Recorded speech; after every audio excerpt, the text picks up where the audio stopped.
Good evening. Welcome. My name is Melissa Rosen. I'm the Director of Training and Education at Sharsheret, and I want to thank you for joining us tonight for an important conversation about fertility and cancer. Before we begin, I have just a couple of quick housekeeping items. First, and very importantly, I want to thank our sponsors for this important webinar. We are grateful to the following: Extend Fertility, Merck, the Sigmund and Edith Blumenthal Memorial Fund, and the CDC, Centers for Disease Control Cooperative Agreement, DP 1906. They generously enable Sharsheret to continue to provide support and education surrounding genetics and breast and ovarian cancers. And we have several partners on this webinar, amazing resources you should all be aware of. Fertility Within Reach, which increases access to health benefits for fertility treatments and preservation to alleviate stress as people strive to build their families. I Was Supposed to Have a Baby, which utilizes social media, particularly Instagram, to support all Jewish individuals and families struggling to have a child. They provide a warm and nurturing space for those going through infertility, pregnancy loss, infant loss, surrogacy, or adoption. And finally, Jewish Fertility Foundation, which provides financial assistance, emotional support, and educational programs to Jewish individuals experiencing medical infertility. Thank you to all of our partners and our sponsors. A reminder that this webinar is being recorded and will be posted alongside a transcript on our website in a few short days, but of course, participants' names and faces will not be in the recording. You may have noticed you were muted upon entry. Please keep yourself on mute throughout the call. You can, however, use the chat box accessed toward the bottom to ask any questions you might have throughout the webinar. Those questions, as well as any questions sent prior to tonight, will be answered at the end of this evening's program. As a reminder, Sharsheret has been providing support services to the breast and ovarian cancer communities for 20 years. Our resources are 100% confidential and 100% free. Our wonderful clinicians speak with those impacted by breast or ovarian cancer or concerned about genetic risk on many issues, including those related to cancer and fertility. We also have topical resources on our website, and we can often make peer support matches on various issues surrounding cancer and fertility. As we move into the webinar itself, I want to remind you that Sharsheret is a national nonprofit cancer support and education organization and does not provide any medical advice or perform any medical procedures. The information provided tonight is not a substitute for medical advice or treatment for any specific medical condition. You should not use this information to diagnose or treat a health problem. Always seek the advice of your physician or a qualified health provider with any questions you may have regarding your condition. Okay. Let's get to it. We are so incredibly fortunate tonight to have the amazing Dr. Batsheva Lerner Maslow with us tonight. Dr. Maslow is a reproductive endocrinologist, infertility specialist, and director of research at Extend Fertility. Extend is a cutting-edge medical practice that aims to encourage women to think proactively about their fertility and was the first practice in the country created to preserve fertility. It has since grown to a full-service practice even with a special oncology program. Dr. Maslow attended Albert Einstein College of Medicine, earning a medical degree with distinction in reproductive endocrinology. She completed residency training in obstetrics and gynecology at the University of Pennsylvania and a subspecialty training in reproductive endocrinology and infertility at the University of Connecticut. Dr. Maslow's research has been published in Obstetrics and Gynecology, Fertility and Sterility, the Journal of Assisted Reproduction and Genetics, and other key medical journals. Additionally, she writes and lectures on topics related to the intersection of Jewish law and reproduction, and serves as the Director of Medical Education for Nishmat's North American Yoatzot Halacha program. Okay, with all of that, I welcome Dr. Maslow to the screen, and the program is yours. Welcome. Thank you so much for that introduction. Thank you everyone for being here. I'm really excited to speak with you this evening and share a topic that I'm really truly passionate about. It's really been part of one of my life's work to kind of deep dive into the effects of cancer treatment and diagnoses on fertility. What are some of the options available so that women and men who are going through cancer treatment can survive and then thrive and be able to achieve their reproductive goals despite their diagnoses. And so what we're going to cover today is a very brief overview. I know we titled it Everything You Need to Know, and it'll be touch upon everything you need to know. But I will preface by saying it is by no means exhaustive. And I was just saying before we started that I could literally have a 1-hour seminar on probably each of these topics. So we're going to really just scratch the surface, but my goal here is to be able to present kind of the breadth of what's available and how important it is that if your life or the life of someone you know is affected by a diagnosis, that the most important thing is to have good counseling, that they should go speak to a trained professional so that they shouldn't just assume that assume what's out there, because there's so much more that is available than people know. And the technology is improving so much that with every few months, every year, there's new things that become available. So my goal here tonight is to really just impress upon each and every one of you what the field is capable of right now, what it could be capable of in future, and how important it is to access that knowledge when you have the opportunity. I'm going to share my screen and we'll get started. Okay. All right. And there. You can see my screen, Melissa? Yeah, great, excellent. Okay, so like I said, titled Everything You Need to Know About Fertility Before, During, and After Breast Cancer Treatment. I'm gonna focus on breast cancer, obviously, but a lot of this is relevant to more general cancer topics as well. So if there's somebody if your life or the life of someone you know is affected by a diagnosis, the most important thing to do is to reach out, have a conversation. Okay, a few facts about oncofertility. Oncofertility is this term that we use to describe the intersection of fertility and oncology. There was a study that was done back in 2012 that showed that fertility is a concern of cancer survivors. AYA stands for adolescents and young adults, but actually we define young adults as going all the way till age 40. Sometimes it's age 45. So we can all feel pretty good about some of us still being young adults. But fertility is really one of the top 3 concerns of cancer survivors. And it makes sense. Nowadays, surviving a malignancy or a diagnosis is so many more survivors are making it through illness. And then the goal is really to be able to improve the quality of life and get back to a normal life. Life includes having a family. And so that becomes a real important piece of the post-treatment survivorship.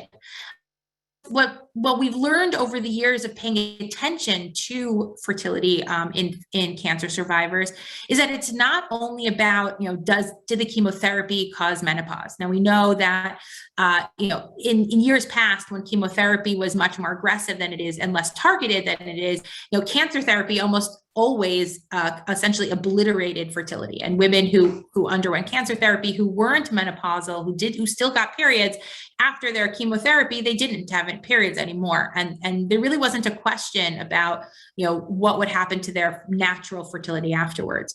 But now, in the last decade, that's not really the over 40% of female survivors, almost 80 to 90% of young female survivors. So here is, let's say we're going to define young as under 30, are going to they're going to resume getting periods. They're not going to be menopausal following their treatment, but that's not the end of the story. And so a lot of times, especially in the oncology world, where they kind of see this immediate post-treatment, they're like, great, the menstrual cycle has resumed, you're good. And the truth is that if you follow these survivors long-term and you compare them to either other women their age or their siblings, what you see in these studies is that the rates of infertility distant from the treatment, so it could be 5 years or 10 years down the line, are highly increased. And some of these women will still experience early menopause, meaning, let's say they have chemotherapy in their early 30s, they may end up going into menopause in their early 40s, and that's still considered early as a result of their treatment. And so there are these late effects of fertility that are really just becoming more noticed and appreciated. And it's not just about, oh, did my periods come back after treatment? In 20 years ago, or almost 20 years ago, Teresa Woodruff, who's a mentor of mine, started what was called the Oncofertility Consortium.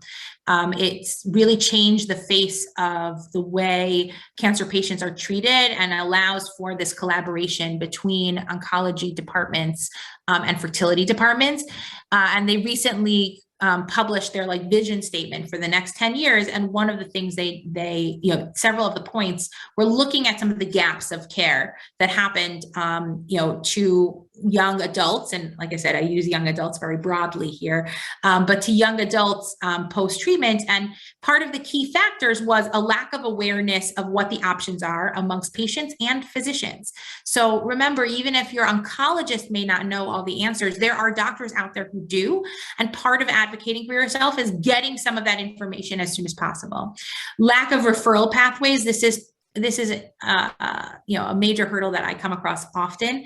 It's so hard in the midst of almost like a crisis of care and the midst of all the things that need to be taken care of with a new diagnosis. It's really hard to try to add one more thing.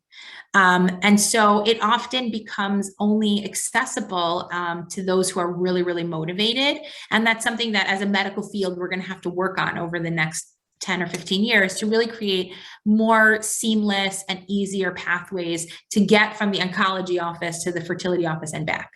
And that's part of the no standardized models of care. It's just every place you go is going to be different. Every place is going to have referrals. And so I'm acknowledging and validating that is a frustrating weakness to the system, and hopefully one that's going to change over the coming years. But it's all the more underscores my first point, which is if this affects you or affects someone that you love, or you have to really be an advocate and get them to somebody who can give them the information that they need. I'm going to take one moment to kind of add a little bit of the Jewish communal perspective here. I know that there's some of you for whom this is going to be very relevant, but living in a Jewish community, there's what we call pronatalism. Like the Jewish community, by definition, is extraordinarily family driven. A lot of my patient population are single women who are waiting to find their partners, but feel this extraordinary pressure to have a family. And part of that is because of the major and often wonderful cultural significance that we attribute to having a family. And part of it comes from the first mitzvah, the first commandment in the Torah is to be fruitful and multiply, right? It's sort of built into the system of the Jewish faith. And in some ways that holds people back because they feel like, oh, they're using these sort of advanced technologies might be considered like inappropriate, or there may not be like a halachic or legal support for it. And the truth is that that's not the case. And this is actually a picture of me giving a lecture at Yeshiva University with Rabbi Willig, who's one of the sort of preeminent scholars at Yeshiva University, all about oncofertility, fertility preservation for oncology patients. And this was specifically talking about like children and adolescents. But that being the case, there's a lot of support, those avenues of support. And so I really just want to take the moment to kind of validate the fact that it's not coming from a pronatalist culture and a culture that's so family driven, adds so much extra complexity to these conversations. The fertility struggles are so much more noticeable. If this is a diagnosis somebody's undergoing alone or as a single person, the changes into their reproductive goals, their dating life can be affected. All of those can be changed and are highlighted and emphasized by the community that we live in, and important community that we come to support those of us who are around us. And like I said, I think Sharsheret and some of the other organizations that were mentioned have really done an incredible job of starting that process. Okay, so now to the nitty gritty. Okay, I titled the slide, "This is your fertility." Fertility, here we're going to talk particularly about female fertility declines with age. We know that as a fact. Pregnancy rate will start to decline more significantly towards the mid-30s and into the early 40s. By the time a woman reaches her sort of early to mid-40s, natural fertility rates approach zero. And the reason that happens is twofold. One is the quantity of eggs. Women are born with all the eggs we'll ever have, and eventually we run out when we go into menopause. And the other is the quality of those eggs. What is the likelihood that any one egg could go on to produce a healthy baby? So this is a graph of AMH values. AMH stands for anti-Mullerian hormone.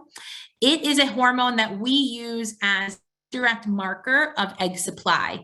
Now, that's not necessarily a marker of fertility per se, but it's one of the key categories that we look at. And younger women, if you look on the left of this screen, younger women tend to have higher AMHs. They tend to have a higher egg supply than older women. There's this natural decline as we age. This picture in the top right hand corner is a picture of an ovary.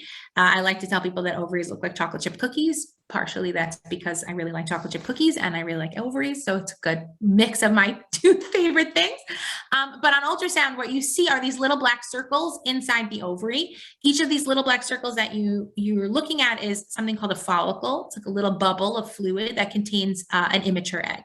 At any given time, there's going to be a group of these at the surface of every woman. And these immature eggs one will get selected for a natural menstrual cycle, and the rest that are at the surface will eventually get discarded and new ones will come. But when you look at it, younger women tend to have more of these follicles than older women, and that's part of the natural fertility and natural aging. So that is kind of a very, very brief overview of the decline of female fertility with age. Now, what happens with chemotherapy? Again, we're using AMH or anti-Mullerian hormone. And again, I want to state that AMH is not really a reflection of fertility per se. There's lots of women who can get pregnant with low AMHs and lots of women who can't get pregnant with high AMHs. So it's not the be all and end all, but it is one marker of the egg supply. And it's potentially a marker of kind of how close or how far away somebody may be from menopause, from the end of their egg supply.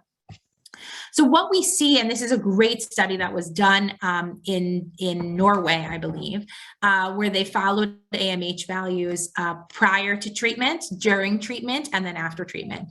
And what you see is that, okay, prior to treatment, everyone kind of falls in a very similar way, like you see over here, right? There's sort of the top and bottom tier of where people fall in terms of their curves. And then there's this very abrupt decline during chemotherapy. And then there's a recovery phase. And the recovery phase never truly gets back to where things were before. And then the age-related decline picks up. And eventually POI stands for premature ovarian insufficiency. That's when the eggs run out prematurely. And so what you see is that the likelihood that someone will end up with ovarian failure or ovarian insufficiency after their treatment is to some degree related to what their AMH was before. So this is true that women who have higher AMHs will have more eggs and a longer chance of fertility after. That's true that younger women will have a better chance because they also start off typically with more eggs. But you see that the age factors don't go away. That decline continues, but there's this significant drop. And so this is where the initial observations of women starting to regain their cycles after chemotherapy, initially people thought like, oh, things are great. On the outside, it looks normal. All along here, a woman could be regaining her cycles and things could on the surface look great, but somewhere here, she's going to start experiencing infertility. And this could be years after her treatment. I briefly touched upon kind of the difference between, or the importance of quality and the difference between quality and quantity. One of the ways we like to talk about it when we give some seminars in our office is that we look at ovaries kind of like gumball machines, that when we're younger, there's lots of eggs and most of those eggs are good eggs. So that when you turn the dial and you get one egg at any given month, it's most likely going to be a good egg that has all the right DNA and all the chromosomes, and that it's going to lead to a healthy pregnancy. As women get older, more and more of the eggs become abnormal and there are fewer eggs overall. So fewer of the eggs will lead to a healthy pregnancy. What we've learned over the years, and this was controversial for some period of time, but is pretty much no longer controversial, is that chemotherapy actually doesn't affect the DNA and the chromosomes of the eggs themselves. The eggs themselves are not, as many of you may know, chemotherapy affects rapidly dividing cells. The eggs actually don't divide at all. They're completely stable.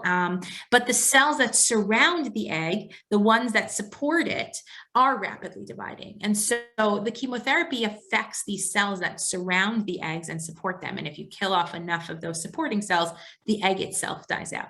And so what we don't see is that women who have undergone chemotherapy and who then have babies, they don't tend to have babies that have more birth defects. They don't tend to have babies that have more chromosomal abnormalities.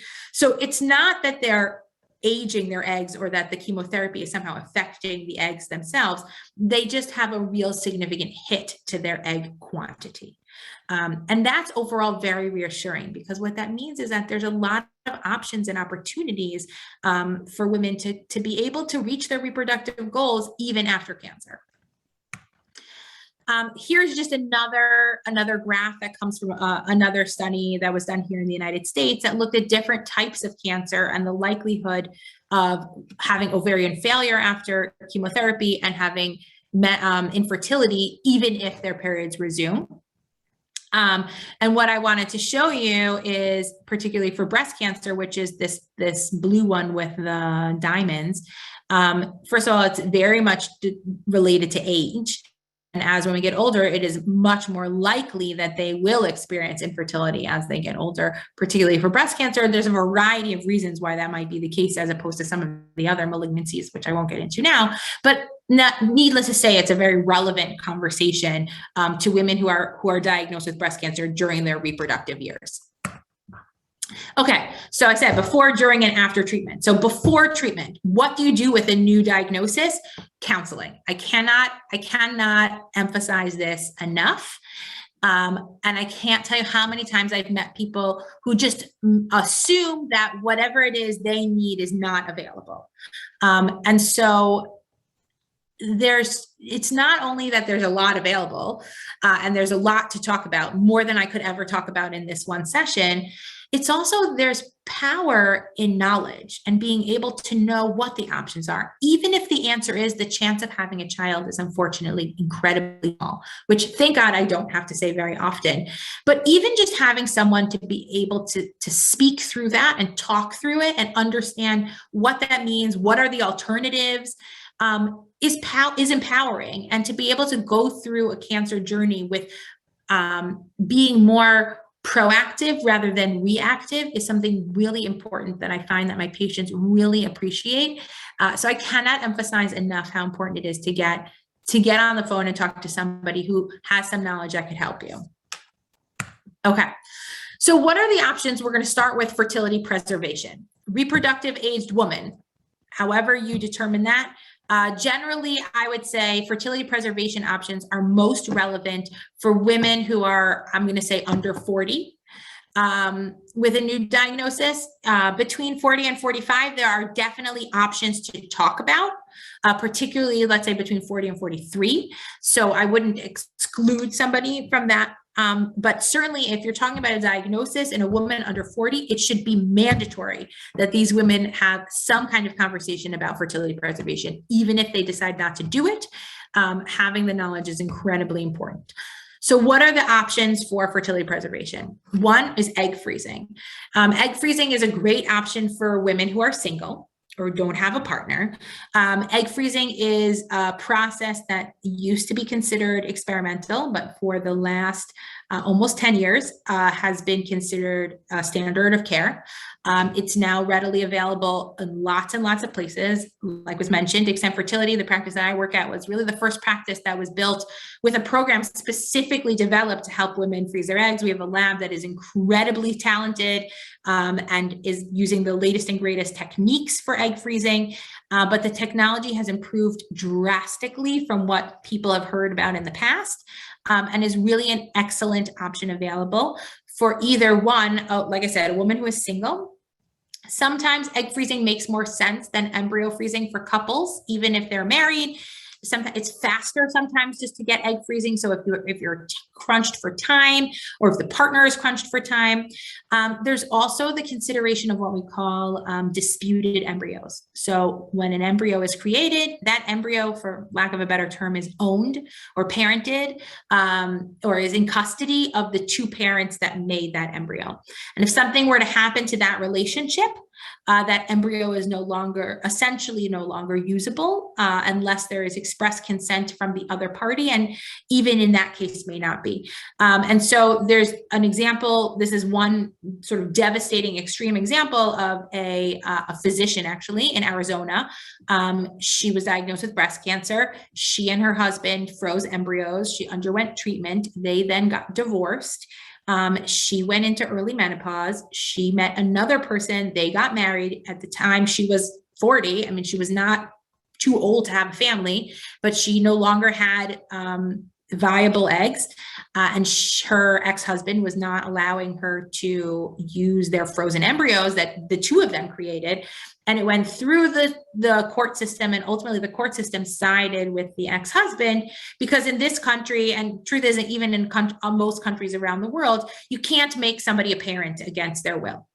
And that ex-husband was essentially going to be the genetic parent of the child. And so you can't force somebody to be a parent. And so I actually, as uncomfortable and unpleasant as it is, have this conversation with all of my patients, because going into a treatment like this, where there's a possibility of really having either no fertility or a significantly diminished fertility in the future, you have to think about some of those options. I've had patients who have frozen both eggs and embryos. If they have enough, that depends on how much they're going to get. Some women are going to get a lot of eggs. Some are not going to get as many. So these are complex, nuanced, individual conversations that are important to have. Embryo freezing means you take the egg, you fertilize it, you develop it to the final embryo stage, and then you freeze it at that point. There's a lot of advantages to doing that because the embryos can be tested, so you can know a lot more about the likelihood of success with those embryos, so you can feel a lot more confident about what you have frozen. So there are a lot of advantages to freezing embryos if you have the opportunity. But like I said, there are some disadvantages too. Ovarian tissue cryopreservation is sort of the new up and comer in the fertility preservation space. That's where literally a piece of the ovary is taken out and preserved and then put back in later on at some later date. This is mostly still experimental, although it lost its kind of experimental label, so it doesn't have to be experimental. And what I mean by experimental is that it has to be at a hospital with an IRB and experimental protocol. It doesn't have to be that way anymore. It's generally used for children or young adolescents who have either not gone through puberty, or who are not going to be able to tolerate the stimulation and all that. But its uses are broadening, and it may, I think, in the future be more readily available to people who don't have the time to go through the egg freezing or embryo freezing process. This can be done in a single day, but it requires a surgical removal of the embryo tissue. Okay. Very briefly, what is the process of doing fertility preservation? The timeline is generally about 2 weeks, which in some ways people are like, oh, that's so short. But when there's a new cancer diagnosis, the timeline becomes very important. Sometimes that timeline is no big deal. Let's say, I have patients who are going to have, they're still in the midst of their diagnosis. They're going to have another excisional biopsy. Then they're going to have surgery. And it might be a month. It might be 4 to 6 weeks before they're thinking about starting chemotherapy. And we don't have to rush it at all. And others where it's like they need to go, tomorrow, and the 2 weeks may not be enough. They may not have the time. But it's relatively, I would say roughly about 2 weeks. Generally, when I'm not pushed for time, we typically start with the beginning of the period, but we can modify these because, and I tell my cancer patients this all the time, like, we do the best we can with what we have, right? It may not be ideal, but we will do everything we can to make the best outcome for the resources that we have. So we may not have the resource of time to wait till the next period, but we modify and we start with where we are. And most of the time we still do well. So even if it's not going to be perfect, it's going to be as best as it can be. And I make special modifications for for patients with breast cancer as well. There's medications that we can add that can keep the circulating estrogen levels low, so that we're really mitigating as much as possible the risk of this process aggravating the malignancy, aggravating the cancer. Is that true for everybody? No, that's always going to be a risk, but it's generally an acceptable risk. And that's part of the conversation, that once we sort of create our team with the patient, the fertility specialist, and the oncologist, that's a conversation that has to be had. The process I put here because this picture sort of shows all the different things. So it shows kind of a natural conception, which is like the ovary matures an egg, it ovulates, it meets sperm, it divides into an embryo, and then it implants. When we do it in the lab, what the assisted sort of our technologies that we do is that we give exogenous hormones. We have hormonal injections that stimulate the ovary to grow many eggs, not just one. And then we retrieve those eggs and we try to mimic the same process, but in a petri dish. And here, what we would do is we actually would freeze the embryo or the egg and then continue the remainder of the process when it's safer. Here are some photos, like actual photos from the lab. This is, remember the picture of the ovary that I showed you before, where all the little chocolate chips were little. When we stimulate, the follicles get really large. This is kind of mid-stimulation. Then we remove the fluid that's in the follicle. When we do the retrieval, and you get this like clear yellowy fluid, and in it is the egg that's floating. So this is the egg that's floating. All these little like bubbles that you see around it are those cells that support the egg, the granulosa cells. So those are the supporting cells I told you that are more affected by the treatments. Okay. During treatment. So once treatment starts, what kind of important things are there to consider in terms of fertility? So this is kind of backwards, where I'm not really talking about fertility, but these are important things to think about. One is that often during treatment, people will experience menopausal symptoms. Oh, I skipped one thing. Alternatives. So sometimes this is just not an option. Fertility preservation, we don't have time, or even if we do, what additional things can we do to protect the ovaries from the effects of chemotherapy? One is a medication called Lupron, or Depo-Lupron. What that does is really suppress the entire reproductive system and essentially create like a medical menopause. But as the ovaries quiet down, then those cells, the granulosa cells, are not as active and they're not as impacted by the treatment. Now, if this was a perfect treatment, we would totally do that instead of all this like 14-day craziness.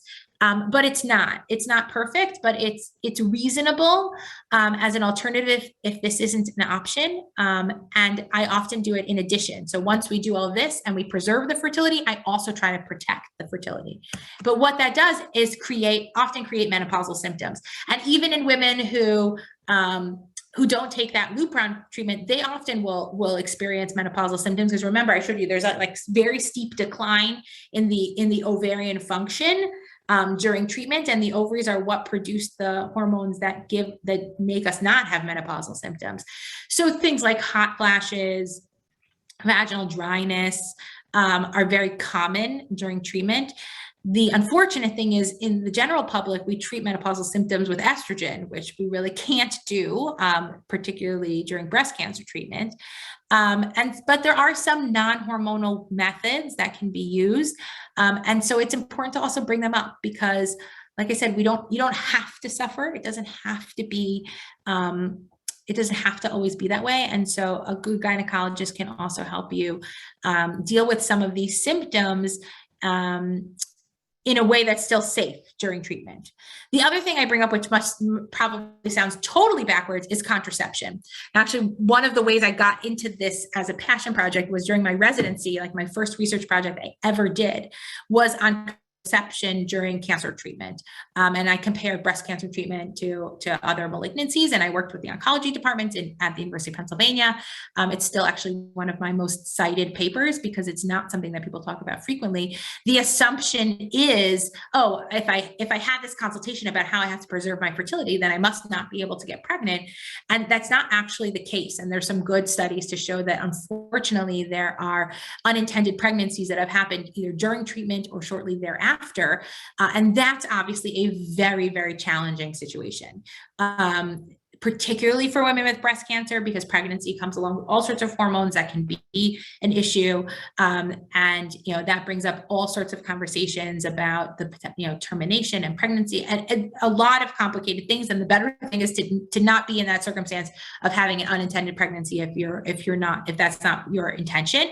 And so it's important to think about contraception too. So I know it sounds a little bit backward, but it is an important thing to think about. And often, particularly for women who have breast cancer, many of these options are off the table, right? So oral contraception, like birth control pills, the ring, the patch, those are all off the table.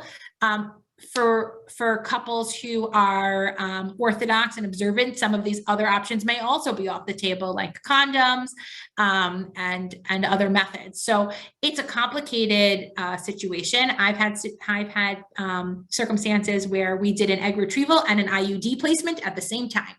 The IUD, the intrauterine device, tends to be a real favorite amongst women with breast cancer because it's forgettable. You don't have to remember to take something every day. It's extraordinarily effective.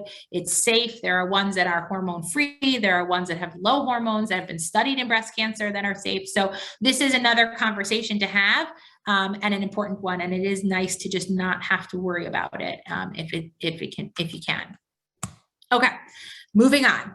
After treatment, what happens after chemotherapy? Remember that there's that rebound where the ovarian function starts to return. And so often, particularly younger women, so we're talking about women in their 20s and early 30s, and maybe even their late 30s, they're going to get their periods back pretty soon. And everything will sort of appear to be back to normal. What happens then? So one of the things, and this is a kind of a new innovative approach that I've taken with some of the oncologists that I work with, is thinking about what I call interval fertility preservation. For somebody who didn't have the opportunity to preserve her fertility before treatment, or maybe she did, but it wasn't as many eggs as she was hoping, or as many embryos as she was hoping. That window, not immediately after treatment, but shortly after treatment, when things start to recur, things start to resume, is actually a great time to do it again, to think about fertility preservation again, because it may not be as good as it was before, but it's going to be as good as it is going forward. And it's another opportunity to really think about preserving eggs or embryos if they didn't have the opportunity to do it beforehand. So sometimes if things are crazy, this is true a lot in adolescents. So thankfully that's not a huge issue with breast cancer, but I have adolescents who have lymphoma or leukemia, and it's a lot to handle. I say, you know what? Like, I've given you all the information. Let's not do this now. Let's wait 2 years and we'll do it. So that's always an option. It's not one that people think about much because it is sort of a novel approach that hasn't really made it out into the public much yet, but I'm putting it out there for you guys as a resource.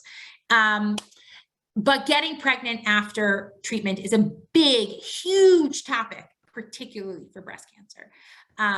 Getting pregnant naturally or getting pregnant with fertility treatments, it's a huge topic. It's something that comes up a lot.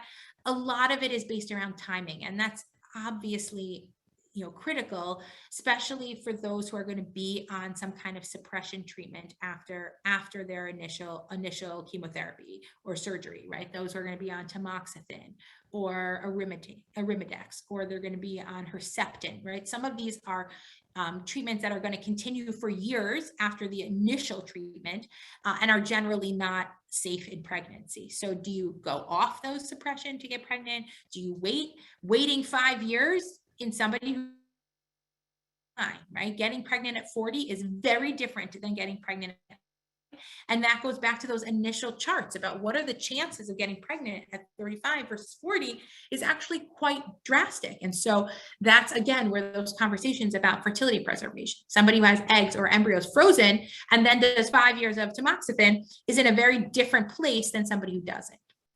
And obviously, underlying all of this is the question of, is pregnancy going to somehow risk a recurrence? And that is, it's a complex conversation. There are some really great studies that have just come out and some that are undergoing right now. Kind of my go-to on these types of topics is a physician in Italy. His name is Martino Lambertini.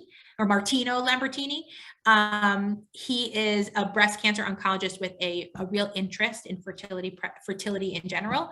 And he's doing some great studies. So this first study was done primary breast cancer patients and looked at their pregnancies in Korea and showed that women who underwent pregnancy after treatment didn't change, their recurrence risk or survival rates didn't change.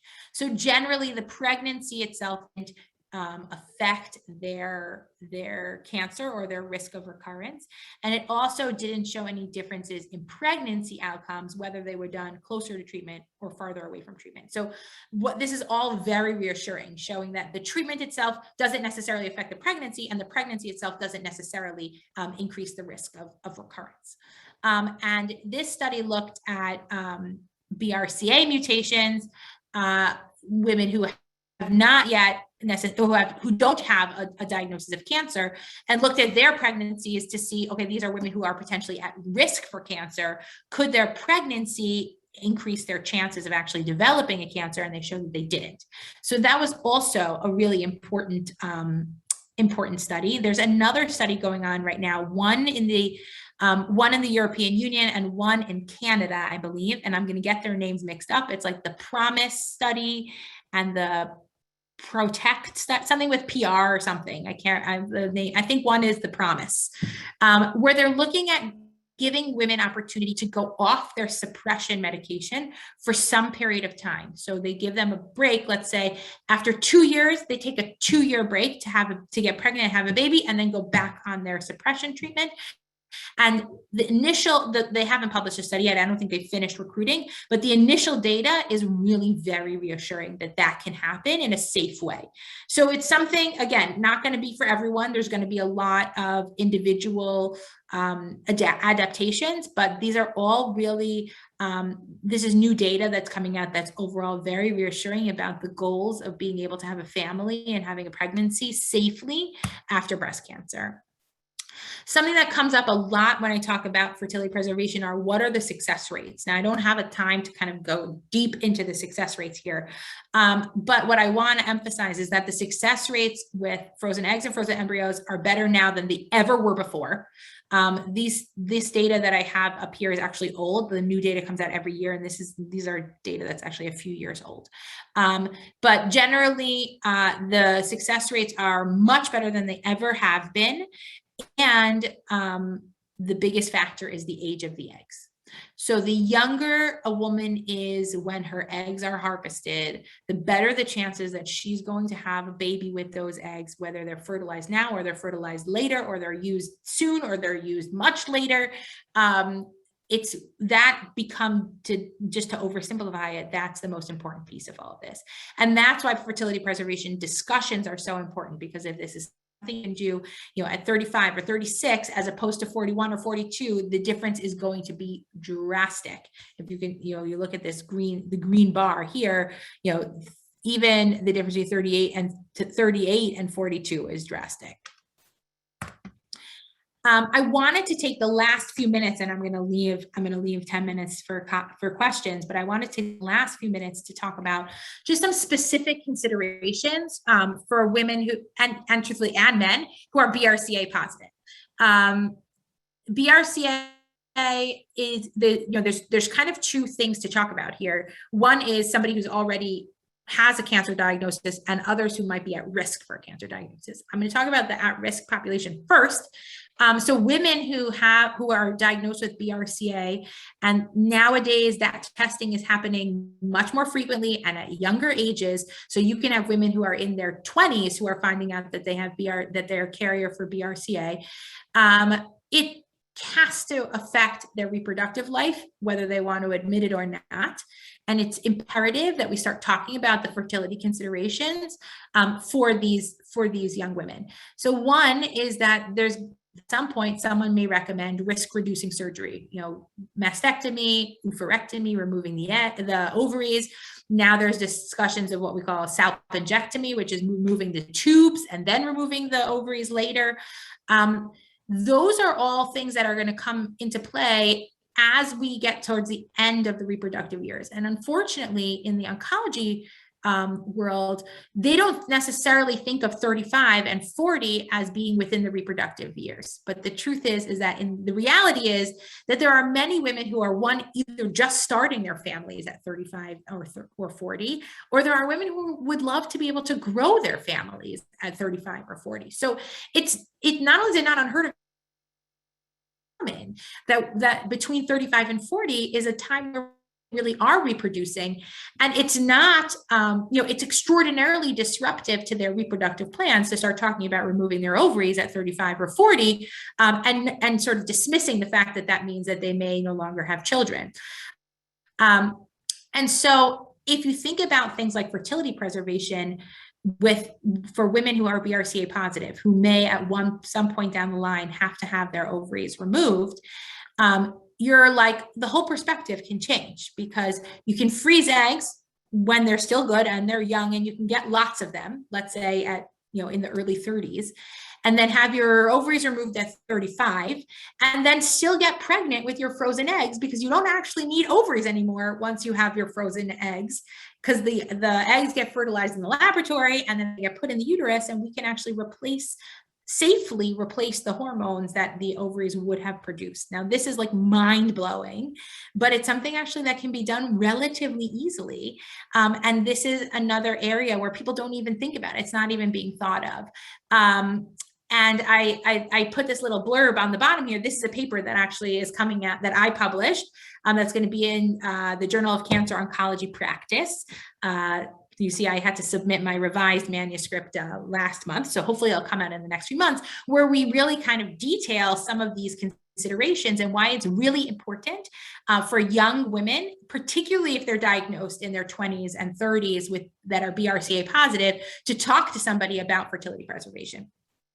The other piece of this that's particularly important for both men and women who are carriers of BRCA, whether they have cancer or are at risk for cancer, is preimplantation genetic testing. So preimplantation genetic testing, or PGTM, which is preimplantation genetic testing for mutations. It's what we used to call PGD, which is preimplantation genetic diagnosis. The nomenclature has changed a little bit.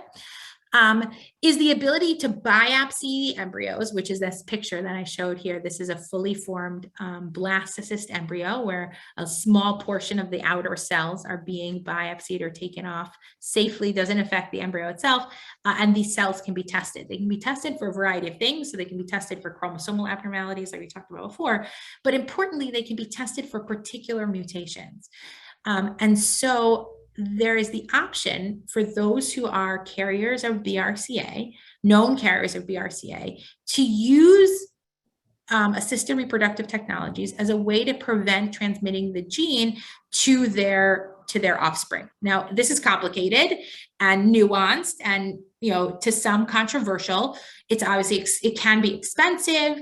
And we didn't even touch upon some of the cost considerations and that's probably a question that someone will have.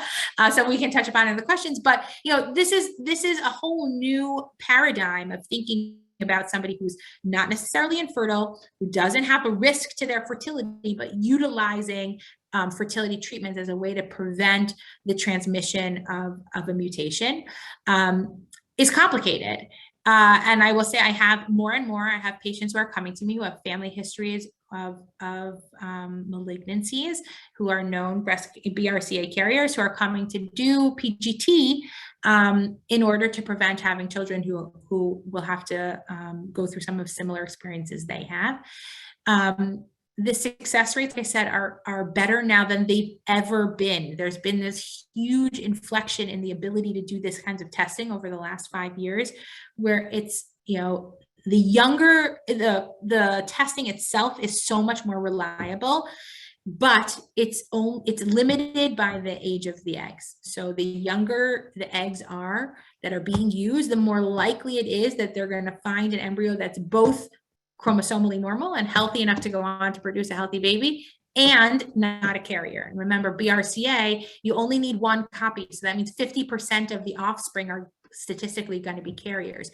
So the younger that this is done, the more options, the more eggs, the more embryos, the more there is available to be able to ensure that, that you could get a baby out of this. And I was just talking to a geneticist in preparation for this study, like a preimplantation geneticist. And he was saying that with the technology these days, if you have a 30-year-old who's doing PGT, you could basically, there's never a guarantee, but he's like, I'm 90% sure that I could get them a healthy, like a normal baby, a normal embryo that's not a carrier.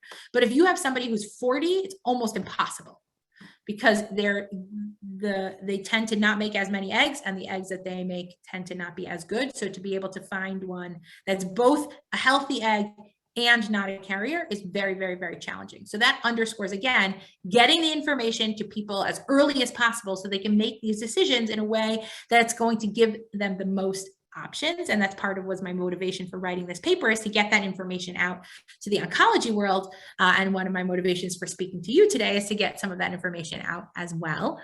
Again, I'm going to tell you right now that I did not do justice to this topic. There's a lot more that we can talk about. I'm happy to answer some questions, but like the specifics and specific instances and people's specific situations, it's going to vary. And so this is my best ability of giving as much information as possible to as many situations as possible. Thank you so much. You're right. That was so much information, and I definitely have questions. I saw some questions come in, and we have questions that that came before. So let me ask you to unshare your screen so people can see you as you answer questions. Awesome. Okay, so I'm going to be really honest and say that the first question I have is clearly a plant, but I want this to be reiterated. So if someone is going through the diagnostic process and the doctor doesn't mention fertility preservation to them, should they assume it's because that's not an option for them? I'm going to say no. Like I said, never make any assumptions. It may not be an option, right? That may be the case. But I can't tell you how many circumstances I've been in where people just make it's easy to make those kinds of assumptions, right? This is a high stress, high emotional situation.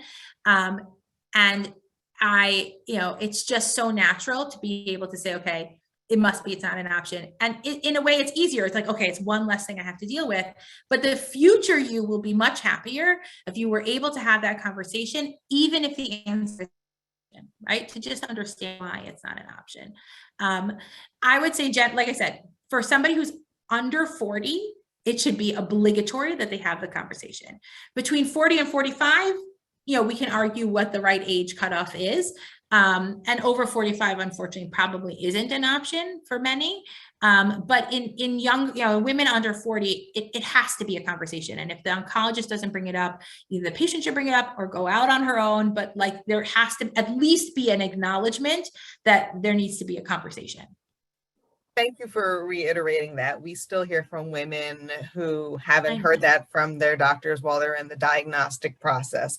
So, okay, a couple more questions. So you talked a lot about how chemotherapy impacts eggs, or in fact, luckily doesn't so much. But what about other cancer treatments? What about radiation and any other medicines, immunotherapy, things like that? Yeah, that's a great question. I focus mostly on chemotherapy because that does have the biggest impact on fertility.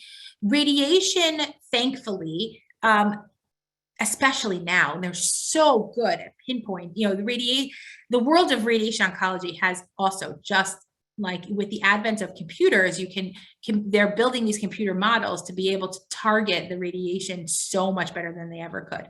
So let's say radiation to the breast is very unlikely to affect fertility because the pelvis and the ovaries are going to be well protected. Radiation directly to the pelvis is for sure can affect the ovaries. But it comes up thankfully less commonly. Even ovarian cancer tends to be more surgical, and chemotherapy less radiation. But yes, radiation directly to the pelvis could absolutely affect fertility in somewhat different ways, but it tends to be similar in that it causes a very acute insult to the egg supply. Thank you very much. Okay, another question we received was, are there any supplements that can really help after treatment to encourage the return of fertility? This person said she's heard pineapple, maca, other things. So let's hear your thoughts on that. There's a lot out there. A lot of, there was that meme I put up about looking at stuff on the internet. The internet is chock full of all sorts of things. When push comes to shove, there probably isn't something that's really going to drastically change the trajectory. It's going to kind of do its own thing. The same way, like your eggs have been living with you your whole life. There's not much you're going to be able to do that's going to really alter them. And some of those things are good. I mean, pineapple. Like I think some people like pineapple. I wouldn't. Maca, you have to be careful also, like make sure that some of these supplements, especially these fertility supplements, contain, they're not necessarily regulated. Some of them contain plant-based hormones. So for somebody who has a breast cancer, concern about being at risk for breast cancer or recently treated with breast cancer, they have to be really careful with what they're buying. Even though it says natural, there's some things in there that could be worrisome. Thank you.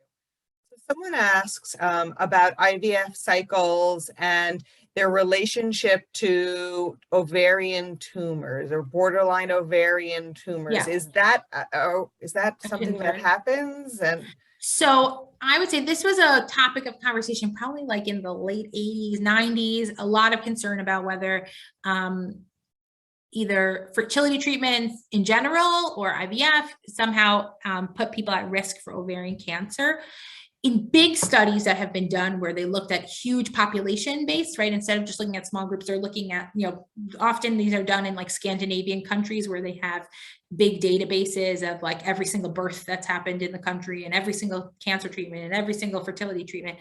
They're really not seeing an increase in cancers related to fertility itself. There are some things, it is true that women who don't have babies, who go through their reproductive lives having not had a baby, are more at risk for certain cancers. And those are women who also end up in fertility clinics. So there's a population here that's sort of skewed. The other thing is that some of these ovarian tumors get picked up at the fertility clinic because they're getting scans much more frequently. So that doesn't mean that the fertility treatments caused the tumors, they got picked up much earlier. So thankfully, reassuringly, the more recent studies have really demonstrated that there's not an increased risk. And most oncologists will feel very comfortable recommending fertility treatments. Like I said, there are some modifications we can do, particularly for women with breast cancer, but that generally is not a concern. Great. Okay, two more questions. So someone, and you alluded to this, so just confirm what I think you just said. Someone asks if pregnancy and breastfeeding are protective for breast and ovarian cancer diagnoses, and in general, but particularly with a BRCA1 mutation? So it's definitely, in general, it is protective to some degree. I don't know the like actual numbers when it comes to the BRCA1 mutation. You know, BRCA1 mutation is a risk. It's an added risk. And I don't know how much pregnancy and breastfeeding sort of counterbalance that. It's not, I don't know, I'll be honest, I don't know the answer to that. Okay, thank you. Last question. So someone asks, and I'll remind you that this is not direct medical advice, but you might be able to give a sense here of other questions she might ask or something. Someone says that a 24-year-old froze 22 eggs. In the future, she wants to screen them as embryos for BRCA before implantation. Is that enough, or should she plan to harvest additional eggs after treatment to have enough to do this screening? Okay, so even though that's a specific question, that actually opens up a nice conversation for sort of a general topic that comes up all the time when we talk about fertility preservation, is like, how many eggs is enough? And to some degree, it is an impossible answer to give, or a possible question to answer, because it's related to, well, how many eggs is realistic? 22 eggs is not going to be realistic for everybody. That's a great response. So I'll start off with that. 22 eggs from a single cycle is excellent. But we're going to be limited by what everyone's physiology is going to be. So that may not be feasible for everybody. It may not be feasible for everybody to do multiple cycles to batch together a number of eggs, because that takes time, it takes money, it takes, it's energy that gets expended. So, so it's a complicated answer, but to give some broad strokes, let's say 10 eggs for somebody who's under 30 is about a 70 to 75% chance of at least one baby. But if you add the BRCA screening, it cuts it in half. Right, so that's about a, let's say, 35% chance of at least one baby. Between 30 and 35, 10 eggs is about a 60% chance of at least one baby. And again, with BRCA, you're going to cut that in half. Between 35 and 40, 10 eggs is about a 50% chance. And 40 and up, it's more like a 30% chance of a healthy baby. And then if you add BRCA, you cut it in half. So now you see how important it is to, one, get a number of, try to get a lot of eggs. And when they're younger, those eggs are much more likely to be successful. So 20 eggs in somebody who's, let's say, under 35 is like a 50% chance of one baby that's BRCA negative. Now, that's looking at a big population. There's going to be some couples who could have multiple babies who are BRCA negative from 20 eggs, and there's going to be some who have none, right? It's going to be like a bell curve. And so here's really where we play statistics, and we have to kind of really counsel people individually. And so whether or not it makes sense to do this again is going to depend on all sorts of individual factors. But that's kind of some broad strokes of numbers that I think are useful for people. And again, underscores like how important it is to start talking about these things younger, so you have more options and more knowledge. Right. So you didn't have a specific answer, but you've certainly given them the right information to begin thinking about, which is perfect. So I would love to ask more questions, but unfortunately we are close to the end of our time. So I want to start by, or start the finish by thanking Dr. Maslow for her sensitive and incredibly important presentation. Once again, I want to thank our sponsors, Extend Fertility, Merck, the CDC, and the Sigmund and Edith Blumenthal Memorial Fund, and our wonderful, wonderful partners, Fertility Within Reach, I Was Supposed to Have a Baby, and the Jewish Fertility Foundation. Please take a moment in your chat box right now. And there is, there's some links there. If any of our partners are up there and want to put their links in, their websites in, that would be great. But right now, what's there where you see SurveyMonkey is a link to a very brief evaluation poll. I'm going to ask everyone to take the time to do it. It's going to take 2 minutes. And these evaluations really do inform future programming. In fact, you can click now and still listen to me say goodnight. I want to remind you that Sharsheret is here for you and your loved ones to provide emotional support, mental health counseling, and other programs designed to help you and your loved ones navigate the cancer experience. All are completely free, completely private, and one-on-one.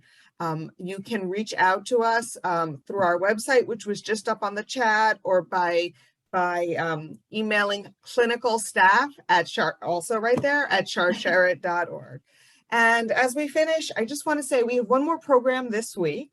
For those who are interested, we're having another exciting Shalom Shabbat program this Friday, the 20th, 12:30 Eastern, 9:30 Pacific. It's open to everyone. So please consider joining us for an opportunity to reflect, to reset as we move into the Sabbath, Shabbat, the weekend, and for those who celebrate the fall Jewish holidays. And there will be, or there just was, a link to register in the chat box now.